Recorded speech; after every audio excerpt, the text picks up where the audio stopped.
오늘 본문 말씀은 로마서 2장 17절로 24절 말씀입니다.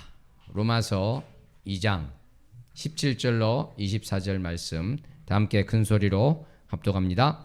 유대인이라 불리는 내가 율법을 의지하며 하나님을 자랑하며 율법의 교훈을 받아 하나님의 뜻을 알고 지극히 선한 것을 분간하며 맹인의 길을 인도하는 자요 어둠에 있는 자의 빛이요 율법에 있는 지식과 진리의 모본을 가진 자로서 어리석은 자의 교사요 어린아이의 선생이라고 스스로 믿으니 그러면 다른 사람을 가르치는 내가 내 자신은 가르치지 아니하느냐?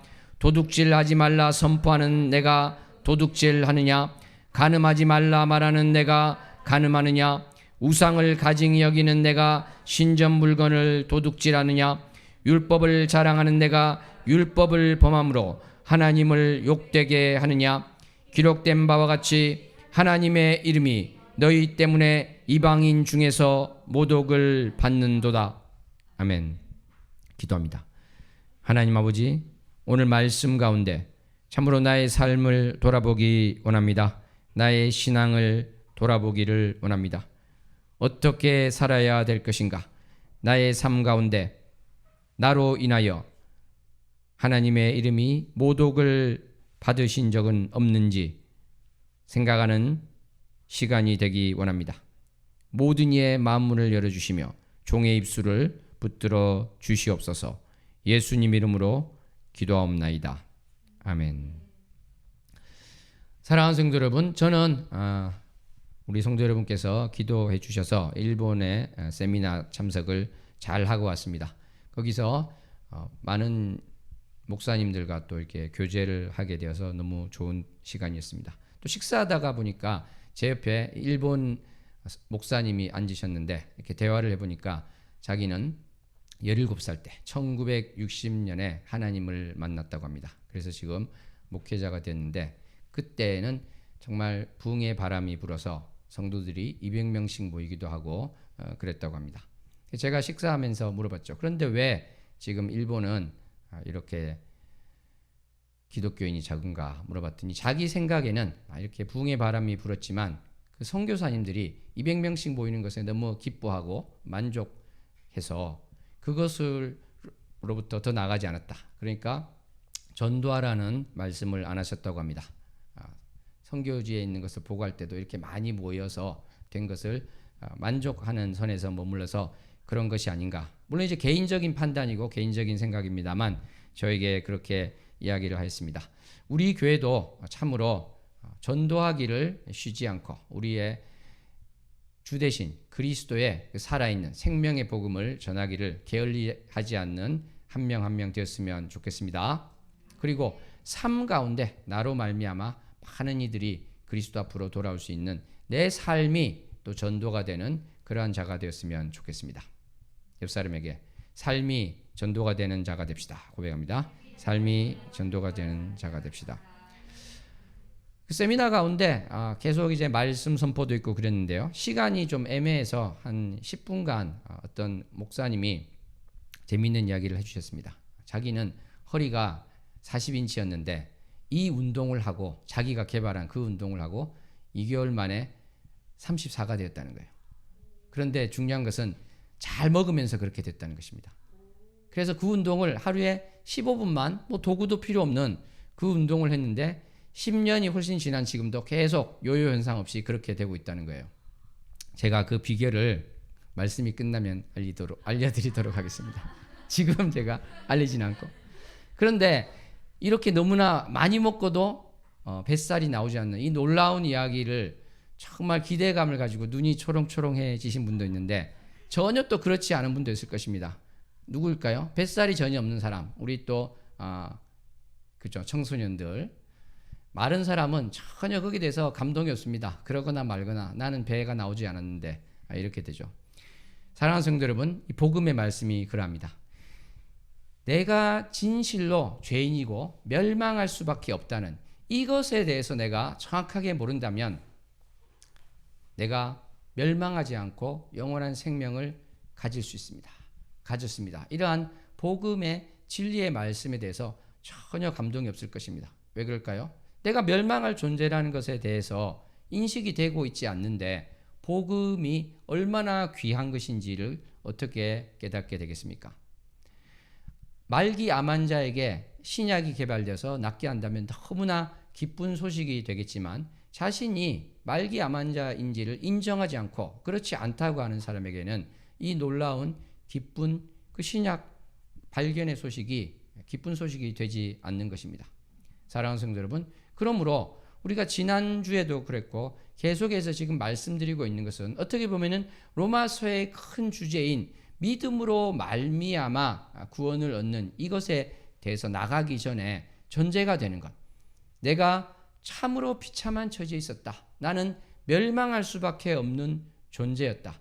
내가 아무리 노력해도 내 힘으로는 되지 않는 자다. 이것을 분명히 인식하는 것. 이것이 큰 전제가 될 것입니다. 그래서 이것이 계속 오늘도 이어지는데 그렇구나. 정말 내가 복음의 진정한 가치, 복음이 얼마나 소중하고 귀중하고 얼마나 기쁜 소식인가 이것을 제대로 알기 위해서도 나의 처지가 어떠한지, 나의 모습이 어떠했는지, 예수 그리스도를 알기 전에 내가 어떠한 자였는지를 다시 한번 생각할 수 있었으면 좋겠습니다. 실제로 로마서 3장 20절로 넘어가기 전에 그 내용이 다 이제 그러한 내용이거든요. 그래서 우리가 2장 가운데 했던 내용을 다시 한번 돌이켜 보면서 생각을 했으면 좋겠습니다.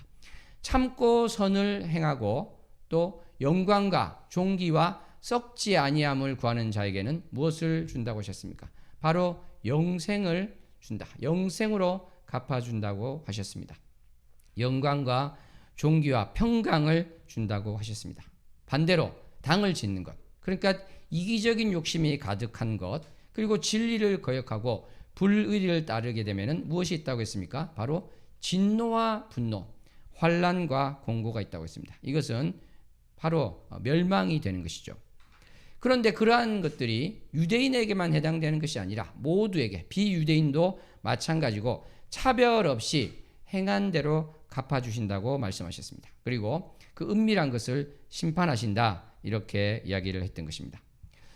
제가 여기서 이야기하면서 2주 전, 그 전에도 말씀을 드렸습니다만 우리가 오해하지 말아야 될 것은 참고 선을 행하는 것, 영광과 존귀와 썩지 않음을 구하는 것이 가상적이고 가정적이고 결코 가능하지 않다, 이렇게 생각해서는 안 된다고 말씀을 드렸습니다.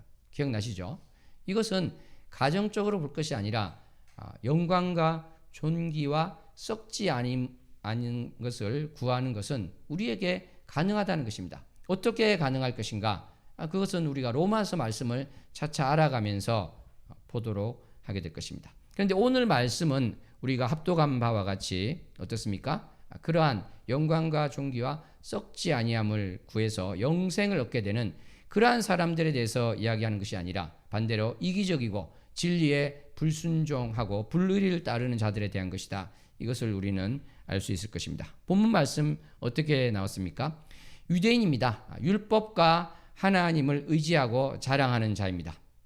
하나님의 뜻과 지극히 선한 것을 알고 분간하는 자입니다. 눈먼 사람, 어둠 가운데 있는 사람을 빛으로 인도하는 자입니다.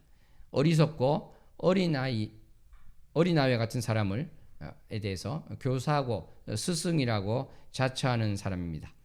유대인에 대한 말씀입니다만 지금 우리에게 적용한다면 어떻게 되겠습니까? 똑같은 것이겠죠. 우리가 바로 크리스찬으로서 그럴 수 있다는 것이죠. 하나님을 자랑하고 하나님의 말씀을 자랑할 수 있습니다.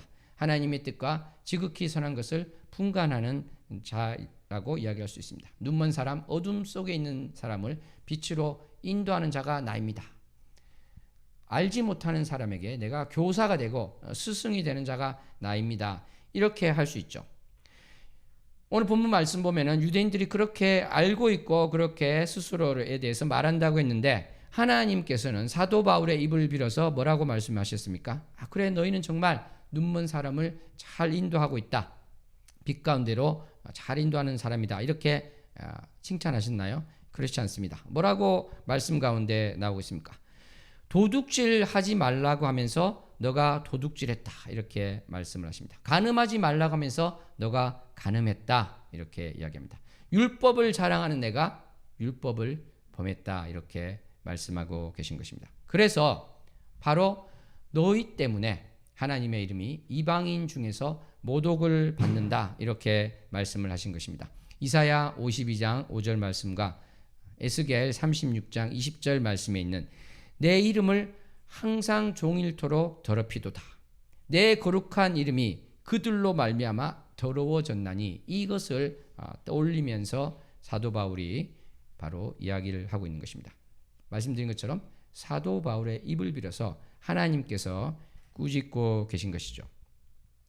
사랑하는 성도 여러분, 유대인들은 자기들은 선민의식을 가진 사람으로서 자기들은 구원을 얻을 수 있는 것이고 하나님의 말씀을 맡았기 때문에 아까 말한 것처럼 여러 가지를 가리키면서 우리는 우월하다 그렇게 이야기를 했습니다. 그런데 로마서 2장의 말씀이 정말 그러한가 이것을 따져보자 그 이야기를 계속 하였던 것이죠. 그러면서 너의 그 은밀한 것을 심판한다고 이야기를 했고 오늘 본문 말씀은 그것에 대해서 구체적으로 또 나누어서 이야기를 하고 있었던 것입니다.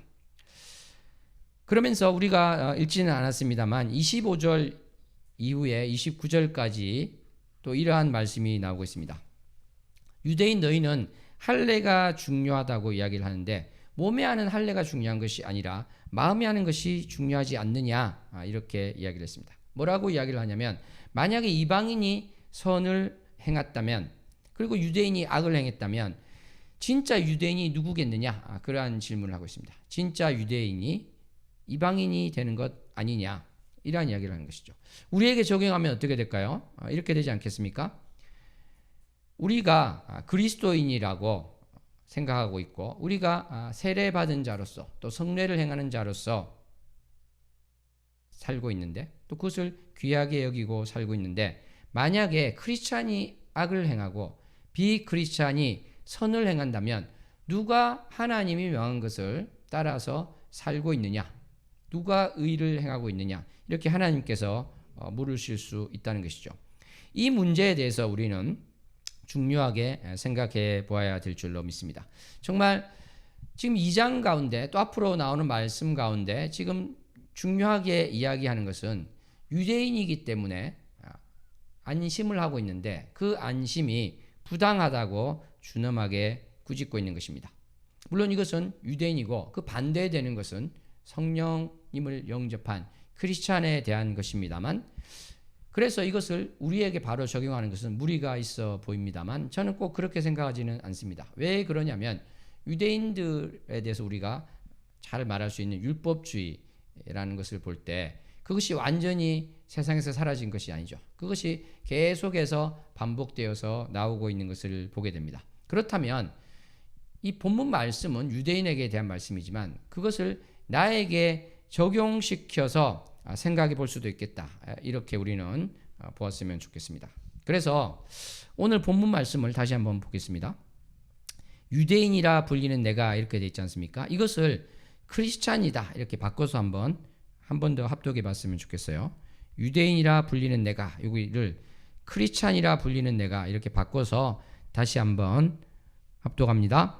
크리스찬이라 불리는 내가 율법을 의지하며 하나님을 자랑하며 율법의 교훈을 받아 하나님의 뜻을 알고 지극히 선한 것을 분간하며 맹인의 길을 인도하는 자요 어둠에 있는 자의 빛이요 율법에 있는 지식과 진리의 모본을 가진 자로서 어리석은 자의 교사요 어린아이의 선생이라고 스스로 믿으니 그러면 다른 사람을 가르치는 내가 내 자신은 가르치지 아니하느냐 도둑질하지 말라 선포하는 내가 도둑질하느냐 간음하지 말라 말하는 내가 간음하느냐 우상을 가증히 여기는 내가 신전 물건을 도둑질하느냐 율법을 자랑하는 내가 율법을 범함으로 하나님을 욕되게 하느냐 기록된 바와 같이 하나님의 이름이 너희 때문에 이방인 중에서 모독을 받는도다. 24절을 불신자라고 한번 바꿔서 읽어보겠습니다. 기록된 바와 같이 하나님의 이름이 너희 때문에 불신자 중에서 모독을 받는도다. 이 말씀 어떻게 생각하십니까? 정말 나를 통해서 그리스도의 향기가 나오게 되어서 하나님의 이름이 영광을 받는 것이 아니라 나 때문에 불신자가 하나님의 이름을 모독하는, 그래서 하나님의 이름이 더럽혀지고 모독받는 그러한 일이 있을 수 있을까요? 전혀 그렇지 않습니까? 여러분들은 어떻게 생각하십니까? 정말 우리는 사도행전을 보면은 초대교회에서 어떻게 살았는지를 볼 수 있습니다. 우리가 사도행전 지금 새벽 예배 때 계속 하고 있습니다만 2장 43절로 47절 말씀에 어떠한 말씀이 나오고 있습니까? 믿는 사람이 44절 보면은 다 함께 있어 모든 물건을 서로 통용하였다고 했습니다. 공유하였던 것이죠. 재산과 소유를 팔아 각 사람의 필요를 따라 나눠주고, 이러한 말씀이 나오고 있고요. 사도행전 4장 32절로 37절에 가면 어떤 말씀이 나오고 있습니까? 그 중에 가난한 사람이 없으니 이란 말씀이 나오고 있습니다. 밭과 집 있는 자는 팔아서 급한 것의 값을 가져다가 사도들의 발 앞에 두었다, 이렇게 말하고 있는 것입니다. 사랑하는 성도 여러분, 이렇게 사도행전에 나오는 이 말씀에 보듯이 많은 믿지 않는 사람도 이 그리스도인들의 삶을 보면은 존경할 수밖에 없었고 부러워할 수밖에 없었습니다. 그리고 이것은 그냥 사도행전에 기록되고 다 끝이 난 것이 아니라 그것이 계속 이어져 왔다는 것을 우리는 알고 있습니다. 예를 들어서 루키아는 이렇게 이야기했습니다. 그들의, 그러니까 기독교인의 형제의 의식은 우리가 합리적이라고 생각하는 것을 넘어섭니다, 이렇게 이야기를 했습니다. 이러한 것들이 또 잘 나와 있는 것이 배교자 율리아누스인데요. 줄리안이라고도 불리는 4세기의 이 사람은 콘스탄틴 때의 사람이고 그 사람의 이제 조카가 되었습니다. 콘스탄틴 대제 조카가 되었는데 이가 이제 왕이 되었을 때는 기독교인들을 이제 왕실에서 몰아냈습니다. 그리고 콘스탄티누스가 공인한 그 기독교에 대한 여러 혜택을 이제 폐지하고자 하였습니다. 그러면서 이 사람은 편지를 쓰면서 기독교에 대해서 정말 박해를 하고 싶고 기독교에 대해서 비난을 하고 싶은 마음에 편지를 쓴 내용이 있는데, 거기서 본인의 의도와 다르게 기독교인들이 어떻게 살았는지를 그 역사적 기록물로 알 수 있는 것이 나오고 있습니다. 이 줄리안, 배교자 율리아누스는 이렇게 말하고 있습니다. 크리스찬들은 자기 가난한 사람들뿐만 아니라 우리 가난한 사람들도 먹인다. 그들을 아가페, 하나님의 사랑으로 환영한다, 이렇게 이야기를 하고 있습니다.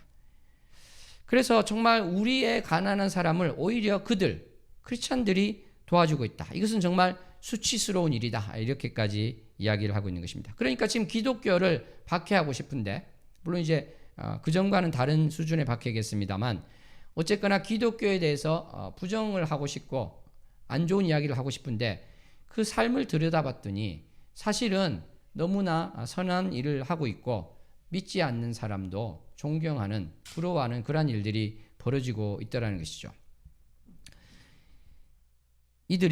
기독교인들이 예찬이나 대접이나 접대나 봉사로 하고 있는 이러한 것들도 지적하고 있습니다. 그래서 이 줄리아는 어떻게 했냐면은 이 교회 모델을 가지고 나는 기독교를 반대하니까 이것들을 우리나라에서 해야 되겠다. 그래서 어떠한 명령을 내리기도 했습니다. 그래서 어떠한 것 중에 5분의 1을 자기들 그 사원과 같은 거기서 섬기는 자들에게, 가난한 자들에게 나누어지고 나그네들에게 나눠주는 것을 명령하기도 했습니다. 그러니까 지금 우리가 이 성경과 그 이후에 있었던 것을 보면 무엇을 알 수 있냐면 그리스도인의 사회적인 책임을 가지고 하는 많은 것들, 이웃을 사랑하는 것을 말과 혀로만 하는 것이 아니라 실제로 하고 있는 것들이 어떻게 됐습니까? 기독교를 반대하는 사람들도 우리도 이것을 해서 더 이상 기독교가 사람들로부터 칭찬을 받지 못하게 하자, 그렇게 해서 그것을 많이 가져가는 일이 벌어졌다는 것이죠. 특별히 또 어떻습니까? 공산주의라는 것이 나오면서 이러한 것들이 더 많이 됐습니다. 그러니까 가난한 자들, 약자에 대한 이야기를 많이 하게 되면서 점차 기독교인들은 가난한 자들을 이야기하는 것은 좌파적인 것이 아닌가, 공산주의적인 것이 아닌가, 이렇게 사실은 근원은 전혀 그렇지 않은데 거꾸로 생각하는 일까지 벌어지게 됐다는 것이죠. 사랑하는 성도 여러분, 그런데 바로 이 크리스찬, 기독교인의 삶은 모든 이들을 똑같이 여기고 모든 이들에게 사랑을 베푸는 것입니다. 그러므로 아까 말씀드린 것처럼 가난한 자, 약한 자에게도 그 사랑의 손길과 사랑의 섬김이 나가게 되었다는 것이죠.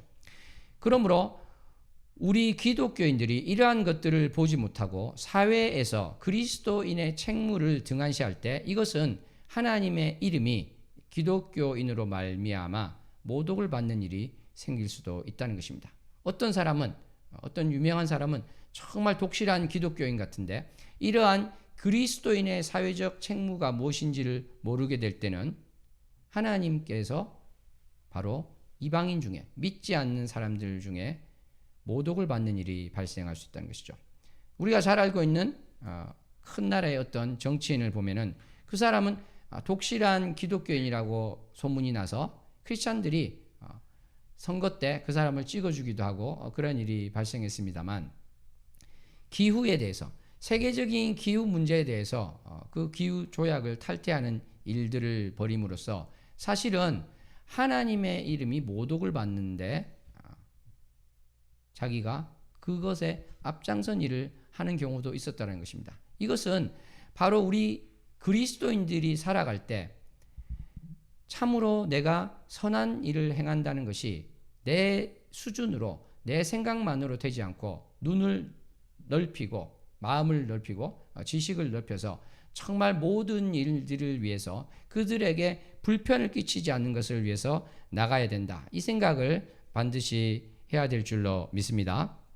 제가 이번에 일본에 잠시 다녀왔습니다만 거기서 그런 이야기를 들었습니다.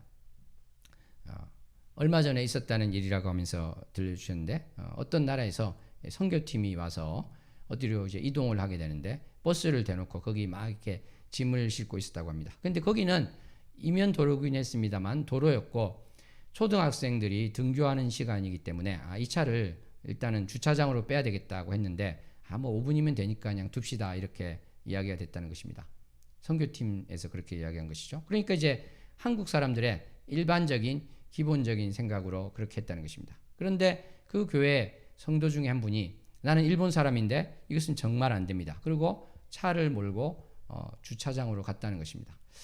바로 이것입니다. 사랑하는 성도 여러분, 내가 볼 때는 지금 하나님의 일이 중요해요. 빨리 짐을 싣고 하나님의 일을 하기 위해서 떠나야 되는데 사람들이 받는 피해는 5분 정도면 어때? 이런 생각을 할 수 있지만 이것이 바로 이방인 중에 하나님의 이름이 모독을 받는 일이 될 수 있다는 것입니다.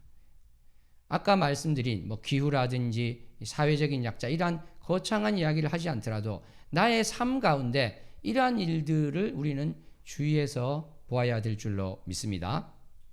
사랑하는 성도 여러분, 하나님께서 나에게 은혜를 베풀어 주신 것 얼마나 감사합니까?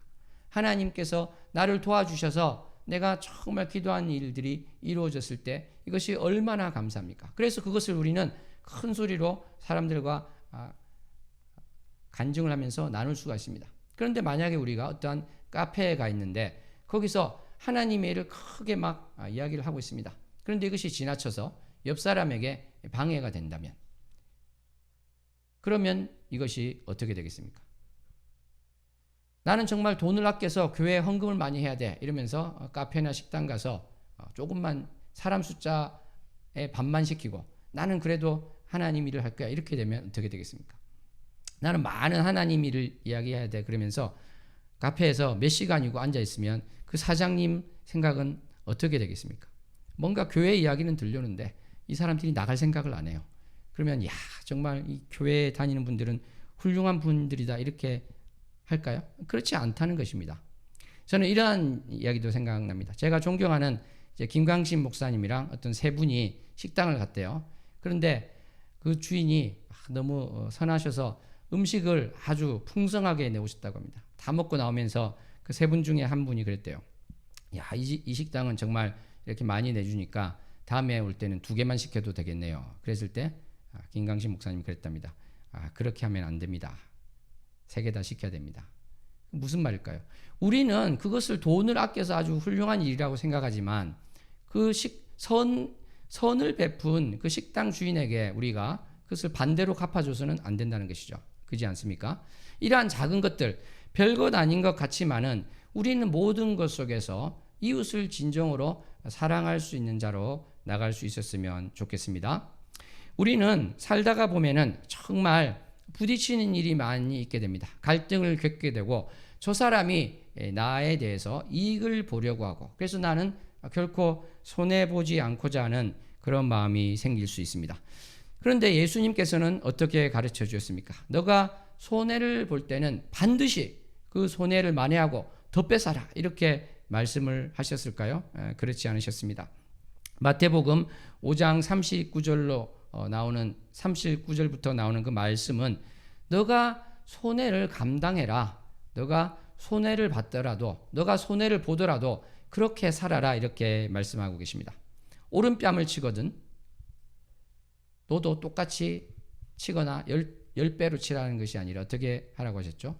왼뺨을 돌려대라고 하셨던 것입니다. 너를 고발해서 속옷을 가지고자 하면은 같이 고발해서 열심히 싸우라가 아니라 겉옷까지도 가지게 하라고 했다는 것입니다. 억지로 오리를 가자고 했을 때 왜 나를 억지로 오리를 가게 하느냐? 너 다리로 가라 이렇게 하는 것이 아니라 심리를 가라고 주님께서는 말씀하셨습니다. 원수를 미워하는 것이 아니라 원수를 사랑하라고 하셨던 것입니다.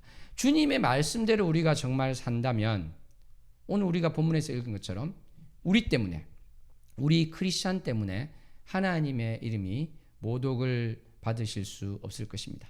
그런데 내가 주님의 말씀대로 살지 않고 내 욕심대로 내 뜻대로 손해를 보지 않으려 하고 그 사람을 주님의 마음으로 사랑하고자 하는 마음이 전혀 없기 때문에 문제가 생기는 것이고 바로 우리 때문에 우리 주님의 이름이 모독을 받게 되는 것입니다. 예수님의 말씀이 그냥 선포로 끝나고 아무도 이것을 지키지 않았습니까? 그렇지 않죠. 스데반 집사만에도 어떻습니까? 바로 돌에 맞아 죽어가면서도 이 죄를 그들에게 돌리지 마옵소서 이렇게 기도하였던 것입니다. 사랑하는 성도 여러분, 이것이 물론 우리가 억지로 한다고 되는 것은 아닐 것입니다. 어떻게 이것이 가능할 것인가? 그것은 바로 우리 안에 내주하시는 성령님께서 인도하심으로 가능합니다. 그리고 우리는 이것을 또 위해서 성령님의 음성을 듣고 또 순종하기 위해서 부단히 노력해야 되고 또 일종의 훈련이 필요하다고 할 수 있습니다. 아까 제가 서두에 10분, 15분만 운동하면 뱃살이 쏙 빠지고 10년 지나도 끄떡없다 이 말씀을 했을 때 나는 정말 저 운동을 꼭 해봐야 되겠다 이런 생각을 가진 분도 계실 것입니다. 저는 한 가지 더 덧붙여서 오히려 그보다 더 중요하게 정말 우리 교회에서 이제 성도 양육 과정을 지난번에 했습니다만 또 이어서 시작할 때 하루에 10분 정도 하는 그러한 제가 훈련 과정을 숙제로 드릴 것입니다. 매일매일 드리고 그전에는 제가 확인을 안 했잖아요. 그죠? 기억나시죠? 성도 양육 과정 할 때 확인을 안 했습니다. 이번에는 확인을 할 것입니다. 확인을 하고 숙제한 것을 올리도록 할 거예요. 그리고 이것은 거짓말로 절대 못하게 안 했으면은 표가 날 수밖에 없게 그렇게 올리도록 하겠습니다. 정말 우리가 육체를 위해서 10분을 내가 투자하겠다 이런 마음이 있는데 내 영을 위해서 10분을 주님께 드리겠다 이것을 못한다는 것은 말이 안 되겠죠. 그렇지 않습니까? 그렇지 않습니까?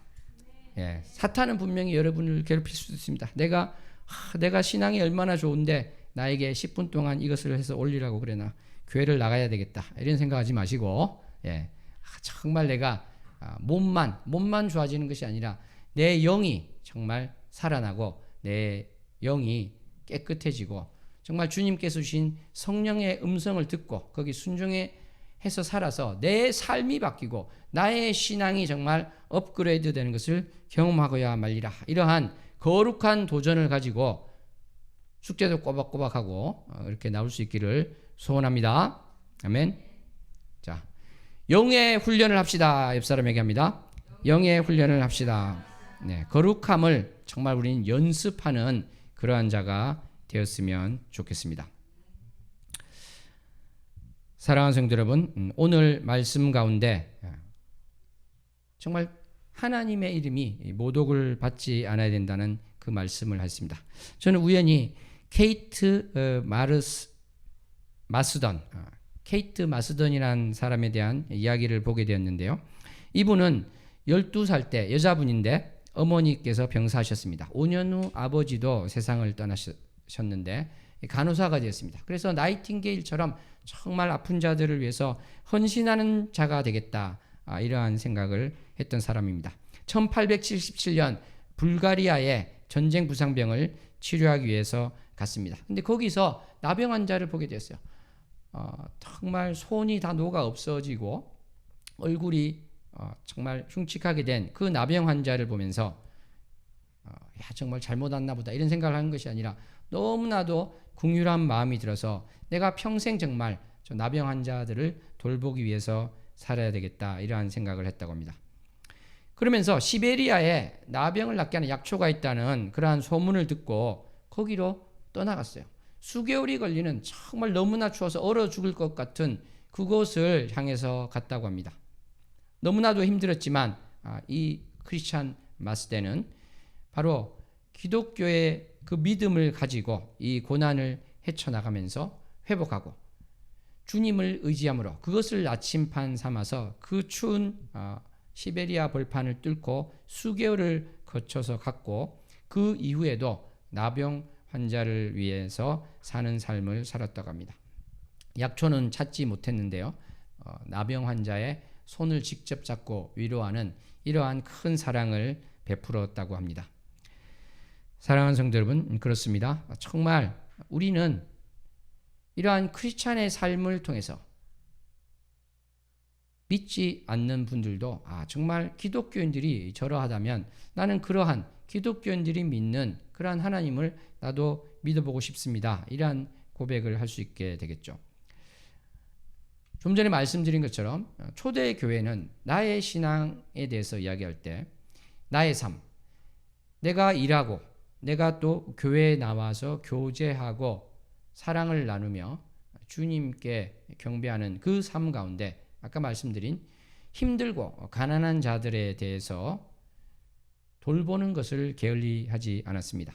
아까 말한 나병 환자에 대한 이런 것, 이것도 하였던 것입니다. 초대교회에서 남아있는 그 기록들을 보면은 이 기독교인들은 버려진 고아를 데려다가 키우기도 했고